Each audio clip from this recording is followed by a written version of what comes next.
Deep in the Everglades, something strange is happening. For nearly 2 decades, Burmese pythons spread across South Florida like a slow flood. They vanished into the sawgrass and swallowed the swamp's wildlife whole. Rabbits, raccoons, even deer. Wildlife agencies hunted them by the thousands. Still, the numbers kept climbing. Then, without warning, the pattern broke. In certain stretches of the Everglades, python sightings started dropping. Not because hunters caught more. Not because poison or traps worked better. The snakes were simply gone. Researchers checking trail cameras found something they didn't expect. Nests raided.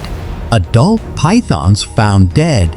Their bodies torn open in ways no hunter's blade could explain. Something in the swamp was killing the killers. For a species with almost no natural enemies in Florida, this made no sense. Was it disease, a rival predator, or something the ecosystem itself had quietly built, snake by snake? Over 20 years, scientists went looking for an answer. What they found would change how they understood the Everglades and prove that even the most dominant invader can meet its match. The Everglades stretch across more than 1 million acres of swamp, sawgrass, and mangrove. For most of the 20th century, this land had a rhythm. Predators and prey kept each other in check. Then, sometime in the late 1980s, that rhythm broke. Burmese pythons, native to Southeast Asia, began turning up in the wild. Escaped pets, released exotics. Nobody knows exactly how many, or when the first one slipped into the swamp. By the early 2000s, wildlife officials had a serious problem on their hands. Ranger Tom Alvarez remembers the shift clearly. "We used to see rabbits everywhere," he said. "Then one season, they just weren't there anymore." Raccoon numbers fell. Opossum sightings dropped by more than 90% in some areas. Bobcats, once common along the canals, became rare. The python had no natural predators here. It could grow past 15 feet. It could swallow prey larger than its own head. State agencies launched hunts. Bounty programs paid trackers by the foot. Even that barely slowed the invasion. By 2020, python numbers were still climbing across the southern Everglades. Then, in a remote stretch near Big Cypress, something changed. Biologist Walter Hines was running a routine survey when his tracking device picked up a signal that made no sense. A tagged python, one his team had been monitoring for months, had gone silent. Its last known location sat deep in dense brush, far from any road or trail. When Hines and his team finally reached the site, they found the transmitter still active, but the python was gone. Not escaped, not relocated, torn apart. Hines had documented python kills before, alligators mostly, the occasional black bear. But this was different. The wounds didn't match any predator he recognized. And this wasn't an isolated case. Similar reports were quietly piling up across 3 counties, each one stranger than the last. Word spread fast through the small circle of python trackers working the southern Everglades. Hines wasn't the only one finding empty transmitters. Ranger Alvarez had 2 of his own cases within the same month. Both pythons tagged. Both gone. Only torn skin and a scattering of ribs left behind. At first, the team suspected alligators. It made sense on paper. Alligators and pythons had clashed before. Photos of the two locked in combat had circulated for years, but something about these kills didn't fit. Alligator attacks left crushing wounds, deep bite marks along the torso. These carcasses were different. The bodies were opened cleanly near the head, almost surgical. Hines brought in a second biologist, Daniel Reyes, to review the pattern. Reyes had spent over a decade studying predator behavior in the glades. He'd never seen wounds like this. Whatever did this, Reyes said, knew exactly where to strike. The team began setting up remote cameras near known python nesting sites, hoping to catch something on film. For weeks, nothing. Then one camera, planted near a canal outside Ochopi, captured movement just before dawn. The footage was grainy. Branches shook. Something moved fast through the frame, low to the ground. By the time the camera refocused, it was gone. No clear shape, no clean shot, just a stirred nest, and one more python missing from the count. Reyes reviewed the footage frame by frame, searching for any detail that could identify the animal. He found something stranger instead. Scattered near the disturbed nest were tracks, four-toed, narrow, unlike any local species he could immediately place. Not alligator, not bobcat, not otter. Reyes sent the images to two other biologists for a second opinion. Neither had an answer. Whatever was moving through the swamp at night was leaving a trail, but no name to go with it. And the number of vanished pythons kept rising. Reyes couldn't stop thinking about the tracks. Four toes, narrow prints, a gait pattern that suggested something low, fast, and deliberate. He widened the search. Camera traps went up across a dozen new sites, stretching from Big Cypress down toward the coastal mangroves. For the first time, the team wasn't just tracking pythons. They were hunting whatever was hunting them. 2 weeks in, a trail camera near Chokoloskee caught a clearer image. Hines pulled up the footage late at night, alone in the research station. What he saw made him sit back in his chair. A large mammal, dark-furred, moving with unusual confidence through dense brush, not native to any species commonly seen in that region in large numbers. It paused near a python burrow, sniffed the ground, then vanished into the tree line. Hines called Reyes immediately. "You need to see this," he said.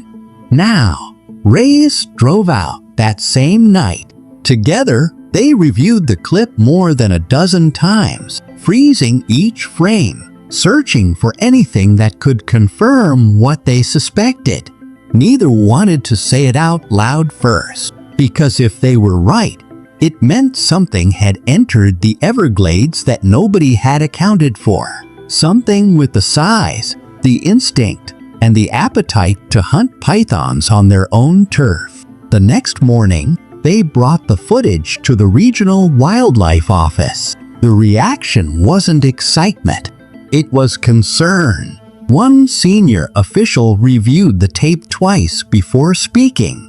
"If this is what I think it is," he said quietly, "we have a bigger problem than the pythons." Hines and Reyes exchanged a look.